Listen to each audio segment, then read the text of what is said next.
ഹൈക്കമാൻഡിന്റെ ഭാഗത്തു നിന്നുണ്ടായ കർശനമായ ഇടപെടൽ, അപ്രതീക്ഷിതമായ രൂക്ഷ വിമർശനം, അതിൽ ഞെട്ടിയിരിക്കുകയാണ് നേതാക്കൾ എന്ന് വേണം പറയാൻ.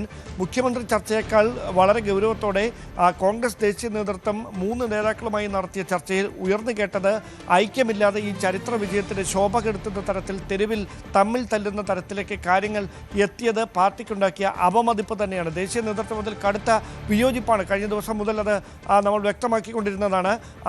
പ്രത്യേകിച്ച് കഴിഞ്ഞ ദിവസം ഈ ഐക്യദാർഢ്യ പ്രകടനത്തിനിടെ തിരുവനന്തപുരത്ത് സെക്രട്ടേറിയറ്റിന് മുമ്പിൽ ഉമ്മൻചാണ്ടിയുടെയും KC വേണുഗോപാലിൻ്റെയും ഒരുമിച്ചുള്ള ചിത്രത്തിൽ കരിയോയിൽ ഒഴിച്ച് അത് വലിച്ചു കീറിയ തരത്തിലേക്ക് ഈ പ്രതിഷേധം മാറിയതാണ്.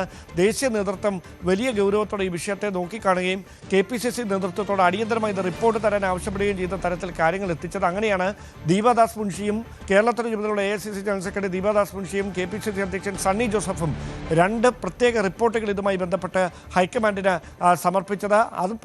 അതുകൂടി കണക്കിലെടുത്തുകൊണ്ടാണ് രൂക്ഷമായ വിമർശനം മുതിർന്ന നേതാക്കളെ, മുഖ്യമന്ത്രി സ്ഥാനത്തേക്ക് പരിഗണിക്കപ്പെടുന്ന നേതാക്കളെ മുന്നിലിരുത്തിക്കൊണ്ട് തന്നെ രാഹുൽ ഗാന്ധിയും ഖാർഗെയും നടത്തിയത്. അതിൽ ഒരു തരത്തിലും ഇത് കോൺഗ്രസിൽ വെച്ചുപൊറിപ്പിക്കാനാവില്ല.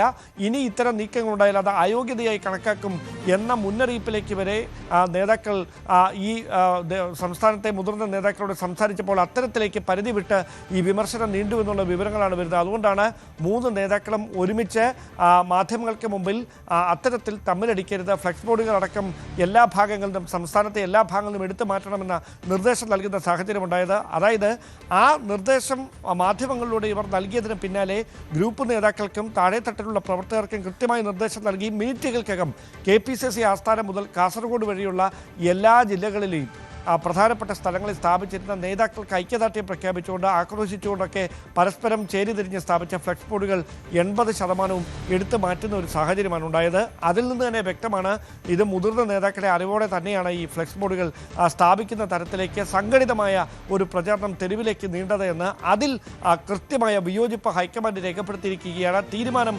ഞങ്ങളുടേതാകുമെന്ന നിലപാടിലേക്ക് രാഹുൽ ഗാന്ധി എത്തിയതും ഈ ഭിന്നത രൂക്ഷമായതിനെ തുടർന്നാണ്. അങ്ങനെയാണ് അന്തിമ തീരുമാനത്തിന് ഈ സോണിയാഗാന്ധിയുടെ പക്കലേക്ക് ഇപ്പോൾ കേരളത്തിലെ മുഖ്യമന്ത്രി പദം സംബന്ധിച്ച് ചർച്ച എത്തിയിരിക്കുന്നത്. അവിടെ നിന്ന് ആർക്ക് അനുകൂലമായൊരു തീരുമാനം ഉണ്ടാക്കുമെന്നതാണ് അറിയാനുള്ളത്.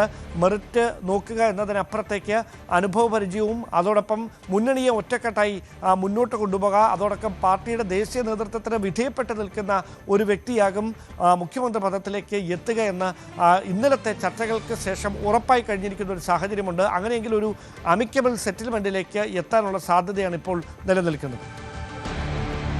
എന്തായാലും